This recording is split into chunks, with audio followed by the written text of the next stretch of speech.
Hartman Program. During the Carter administration, the President of the United States, Jimmy Carter, came to the American people, called a presidential, I don't know what you call it. It wasn't a press conference. It was a I'm going to speak to you, the people kind of thing. And he had the following to say. The energy crisis is real. It is worldwide. It is a clear and present danger to our nation. These are facts, and we simply must face them. What I have to say to you now about energy is simple and vitally important. Point one, I am tonight setting a clear goal for the energy policy of the United States. Beginning this moment, this nation will never use more foreign oil than we did in 1977. Never. And then he continued. Moreover, I will soon submit legislation to Congress calling for the creation of this nation's first solar bank, which will help us achieve the crucial goal of 20% of our energy coming from solar power by the year 2000.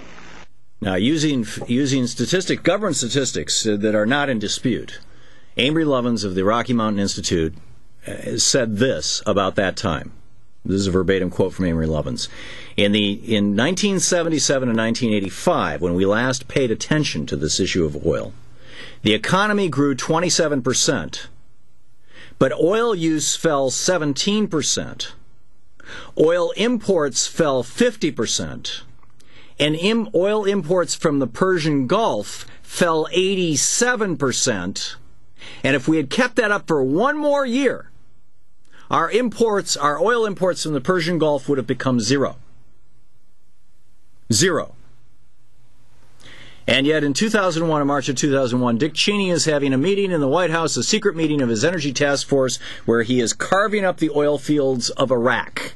Because Ronald Reagan came into office and said, with big money, with money from big oil and big coal and whatnot, and said, we're going to take those solar panels off the roof of the White House. We're going to roll back these policies, which he did, and set us on a different course.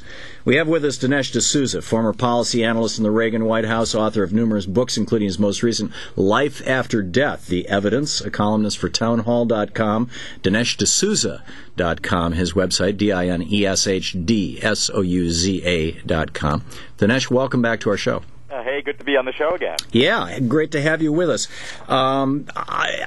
Here's what I don't get. We were on, at one point in the United States, a policy that would make us energy independent. Reagan changed that. It made us more dependent on the Middle East oil, which has led us into this giant footprint in the Middle East, which led Osama bin Laden in 1998 to say, if you guys don't get out of Saudi Arabia, then I'm going to come after you. He did come after us, surprise, surprise. And now we've got, conservatives just, bin Laden saying his goal was to bankrupt us, and conservatives seem to be just so committed to promoting the success of Al-Qaeda. Let's be more and more hysterical about this. Let's make this guy more and more important. And by the way, let's import more and more oil.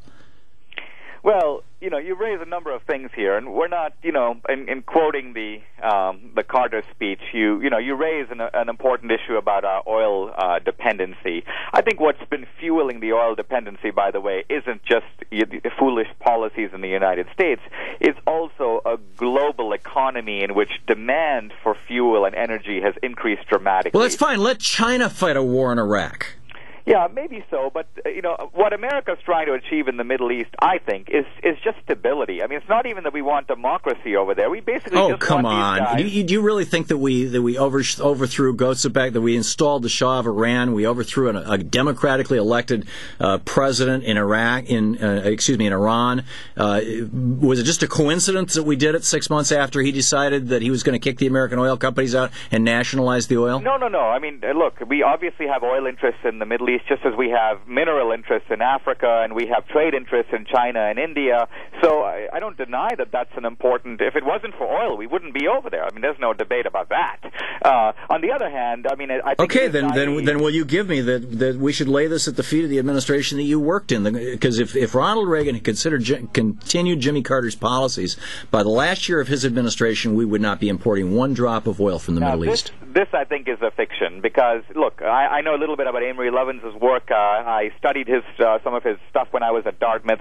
He's essentially a primitivist, and what I mean by that is that essentially if it were up to him, we wouldn't be a technologically advanced economy. Rather, we'd be trying to run our economy with... We'd be running our economy Watch his last speech before TED. He's what, windmills as a primitivist? No, I mean, are you realistically saying that without oil, we can run the American economy today? I am realistically saying that if we had followed Jimmy Carter's path without imported oil, we could be running the United States economy today. Right now, Denmark is getting, Denmark imposed a carbon tax, and they're producing 36% of their energy from renewables right now as a result of that.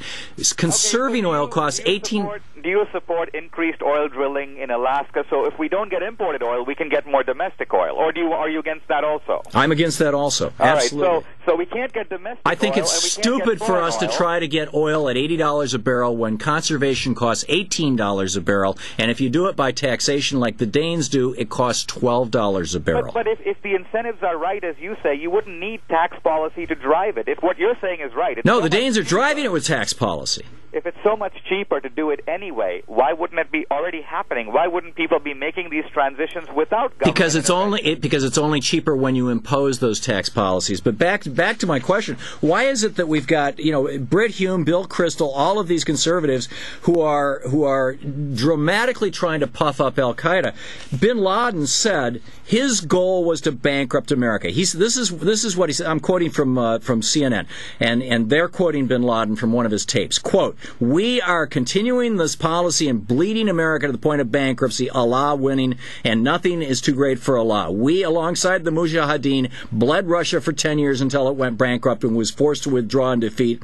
All we have to do is send 2 Mujahideen to the furthest point east to raise a piece of cloth on which is written Al-Qaeda in order to make generals race there to cause America to suffer human, economic, and political losses without their achieving anything of note other than some benefits for their private corporations." That's what Bin Laden said, and he's right. Well, here's the problem with Bin Laden. Bin Laden has proven himself to be the greatest investor of modern times. Better than in the military-industrial complex in the United States? Absolutely. No, not that way. What I mean is you have one shoe bomber who tries to light his shoe on fire, and everybody essentially now has to take their shoes off at the airport. Yes. You have one guy who tries to mix some fuel, and we have to change security policies essentially worldwide because of one guy. So what I'm getting at is Al-Qaeda has achieved an enormous put an enormous tax on the world economy as a consequence of even a failed attempt, which was their goal. Which is their goal. But my point is that. So why are you defending Bush and Cheney giving them their goal? Well, no. The importance of Al Qaeda is not due to Bill Kristol's editorials in the Washington Post. It's due to the fact that we don't know how to fight this kind of a war. I mean, ultimately, we have all these terrorism lists. We have all this massive bureaucracy, which is completely supported by Obama, and yet these guys get through time after time after time again. And of course they will again. I mean, it's like trying to stop drug smugglers. So, in a way, what Bush was saying, and I think this is worth considering, is, look, it's very difficult in a free society to fight this kind of thing defensively, where you try to put up a net that catches every guy that tries to get through. You protect every airport, every No, it's impossible. You do it the way that Italy did with the Red Brigades, the way that Germany did with the Baader-Meinhof gang. You do it with intelligence and police. All right, so there might be, in other words, a better strategy than Bush's strategy. Or than Obama's strategy, for that matter, if you want to be bipartisan about this. Well, or the Obama strategy, that's right. There might be a way to take the battle to those guys over there, but do it in a way differently than Bush did. Yeah, how about police action? How about Interpol? How about, the way the way that all these terrorist groups in the 60s, 70s, and 80s were shut down in Europe? Yes, but if anyone thinks that the United Nations can spearhead that kind of an effort, I think we'd agree that that's preposterous. Well, I think Interpol has been demonstrated over the years to be a very effective police agency, but yeah, cooperation among states. Dinesh D'Souza, an interesting conversation. DineshD'Souza.com, his most recent book, Life After Death, The Evidence. Dinesh, thanks for dropping by. Hey, I enjoyed it. Good talking with you.